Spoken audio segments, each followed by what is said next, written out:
अंदर आ जाएगा इधर। आ रहा है नहीं आ रहा है? धन्यवाद।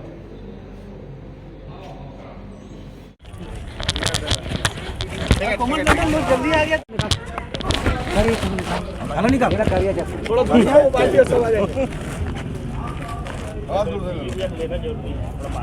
पालिका की वर्तमान परिषद के तृतीय बजट सत्र में उपस्थित सभी सम्मानित पार्षद गणों का हार्दिक अभिनंदन और स्वागत करता हूं।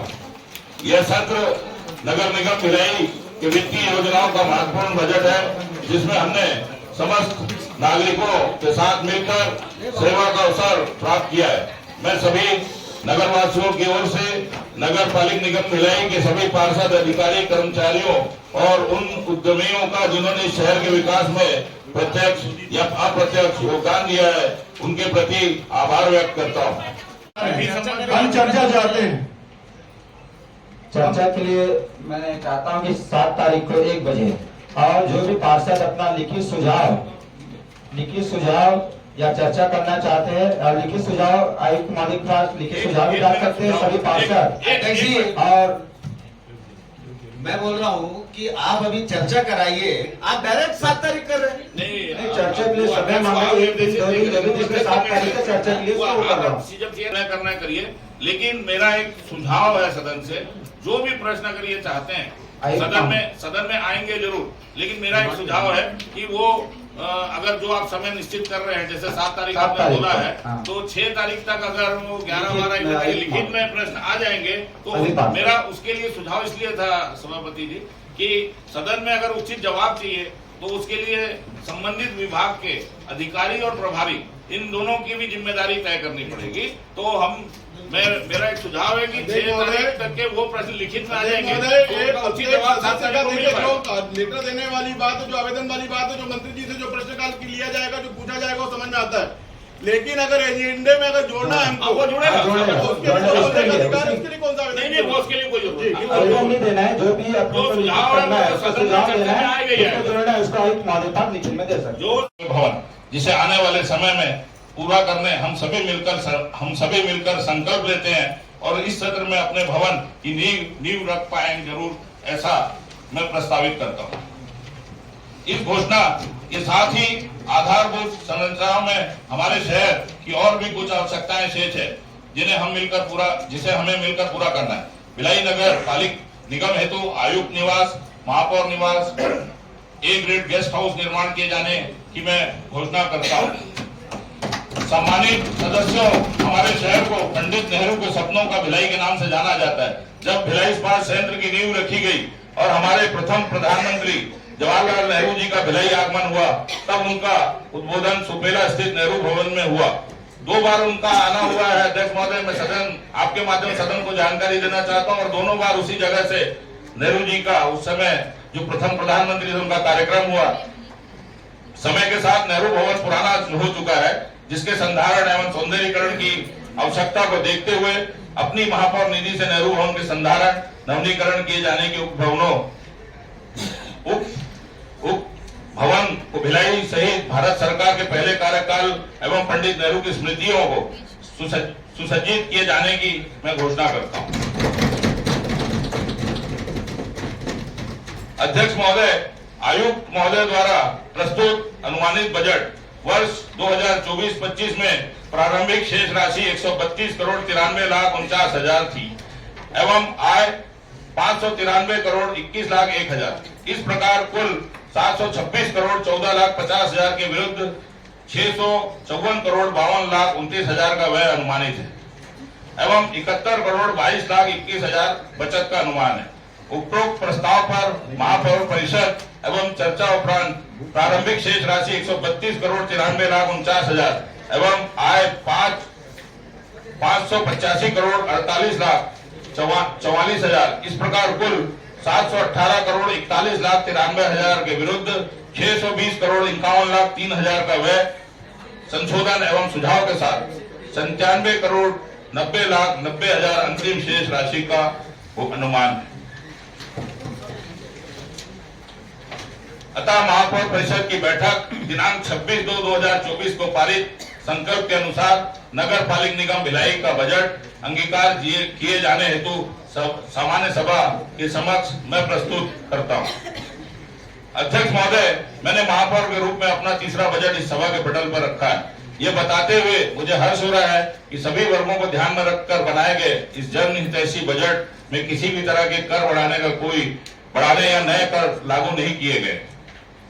अंत में मैं इस वर्ष के विकास कार्यों की योजनाओं को मूर्त रूप देने के लिए मुझे विशेष रूप से माननीय मुख्यमंत्री विष्णुदेव साय जी, माननीय उप मुख्यमंत्री एवं नगरीय निकाय मंत्री श्री अरुण साव जी, माननीय उप मुख्यमंत्री एवं जिले के प्रभारी मंत्री श्री विजय शर्मा जी, राज्यसभा सांसद सुश्री सरोज पांडे जी, माननीय सांसद विजय बघेल जी, माननीय विधायक देवेंद्र यादव जी, माननीय विधायक रिकेश सिंह जी से मार्गदर्शन और जनप्रतिनिधि के रूप में चुने गए सभी पार्षद साथियों से विकास कार्यों के प्रति सकारात्मक सहयोग की अपेक्षा करता हूं।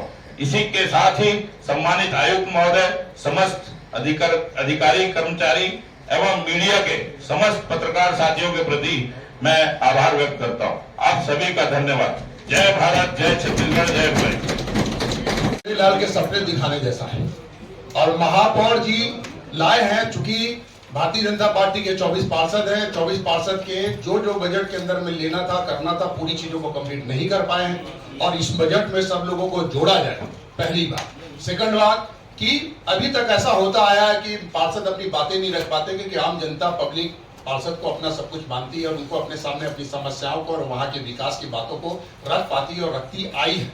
लेकिन यहाँ ऐसा हुआ है कि 2.5 साल के अंदर ये स्थिति निर्मित हुई कि वंदे मातरम शुरू हो जाता है और हम अपनी बातों को रख नहीं पाते। इसमें जोड़ने के लिए हमको इनमें जोड़ने के लिए कि कम से कम हर इस पूर्ण बजट तब होगा जब इसमें सब पार्षद जिनके काम छोड़ के हमारे कई विभिन्न पार्षद हैं जिनका रुका हुआ है वो सब इसमें जुड़े, तब जाके इसमें विषय पे बात हो और इसमें चर्चा हो हमारे बीच में और उसको सार्थक, क्योंकि परिवार की बात करते हैं भारतीय जनता पार्टी, हम तो एक परिवार है लेकिन हमेशा नीरज भाई साहब क्योंकि महापौर जी हैं और राजू जी और पूरी टीम कहती है कि एक मुक्त होकर हमें विकास करना है, तो हमें इसमें सब अपूर्ण बजट में जोड़ना है। सर्वप्रथम इसमें सब जुड़ जाए, पहली चीज ये। दूसरी चीज जोड़ने के लिए समय और तीसरी चीज हम इस तरह का खत्म ना हो कि कहीं न कहीं इस बात हमेशा आता है कि हम अपनी बातें नहीं रख पाते हैं और वंदे मातरम भी शुरू होता है, वो ये चीजें अब ये चीजें ना हो, बस ये आपसे अनुरोध के 70 पूरे पार्षद हैं और वैशाली नगर के, खासकर वैशाली नगर की जो 2 साल के अंदर में जो दिशा बदली है, हम बहुत स्वच्छ मन से सदन का साथ देते हैं और सदन से आपसे अपेक्षा रखते हैं कि वैशाली नगर और पूरे पार्षदों के संबंध में, विकास के संबंध में एक चर्चा किया जाए। पूरे 70 पार्षदों के लिए मेरा एक निवेदन है कि जिस प्रकार से आज अब आपके द्वारा एक पुस्तिका दी गई है, मेरा एक निवेदन है आपसे कि विस्तृत चर्चा की जाए। प्रत्येक पार्षद अपने अपने, क्योंकि बजट का साल भर में एक बार होना है, सभी पार्षदों को एक अपेक्षा रहती है कि मेरे द्वारा बताए गए मेरे नगर में कुछ ऐसे प्रस्ताव रहे। तो मेरा एक निवेदन है आपसे कि पूरे पार्षदों को बोलने का मौका दिया जाए और सब जो पार्षद अगर बोलता है तो आप बताइए कि उसको एजेंडे में जोड़ा जाए कि नहीं जोड़ा जाए और इस बजट में जोड़ा जाए, ऐसा मेरा मानना है। तो आपसे निवेदन अध्यक्ष महोदय जी कि पूरे 70 पार्षदों को सुने और इस एजेंडे को, इस बजट को, पूरे प्रस्ताव को इसमें जोड़ा जाए। विकास को लेकर जो जरूरी मूलभूत जो आवश्यकताएं रहती है शहरवासियों के, उसको तो ध्यान में रखा ही गया है। शहर के विकास को ध्यान में रखते हुए जो आज के इस नए भिलाई बोले नए देश के बारे में बात करते हैं, उसमें हम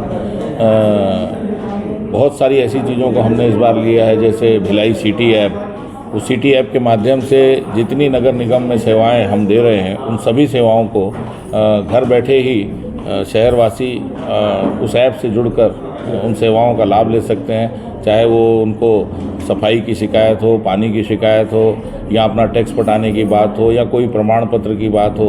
पिछले कार्यकाल में मितान योजना जो स्टेट गवर्नमेंट की, राज्य शासन की योजना थी, उसको हमने लागू किया था। उसमें एक कदम आगे बढ़ाते हुए इस बार हमने भिलाई सिटी ऐप की शुरुआत करने की बात कही है। इसी तरह और भी बहुत सारे शहर के विकास को लेकर हमने इस नए बजट में जोड़ा।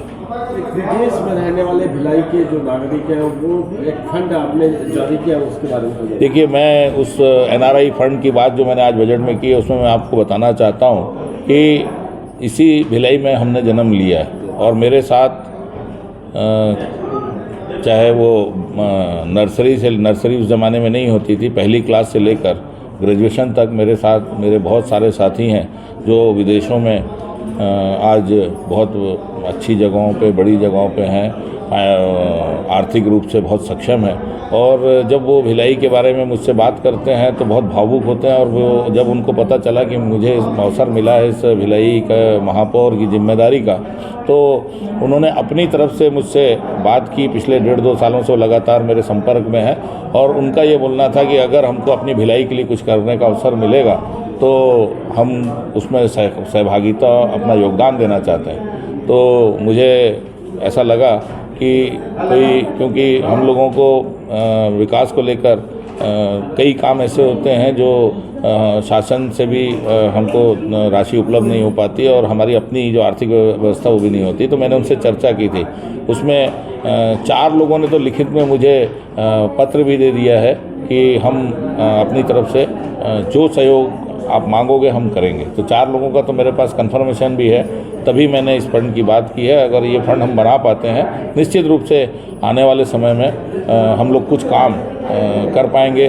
पिछली बार हमने शुरुआत की थी शहर के उद्योगपतियों को, शहर के ऐसे लोगों को जो शहर की अच्छी सोच रखते हैं, कुछ अच्छा शहर के लिए विकास की दिशा में आगे बढ़ते हुए देखना चाहते हैं। तो एक योजना हमने शुरू की थी, मोर शहर मोर जिम्मेदारी। उसी तर्ज पर इस साल हमने एक नए फंड की स्थापना की है, एक NRI फंड। इस फंड की स्थापना के पहले हमको राज्य शासन और केंद्र शासन की गाइडलाइंस जो हैं, उसके नियम और कानून जो है उसका पालन करना पड़ेगा। उसका पालन करते हुए जो इसमें आगे बढ़ना होगा, हमने इसलिए आज ये प्रावधान रखा है कि हम इस पर आगे बढ़ सकें।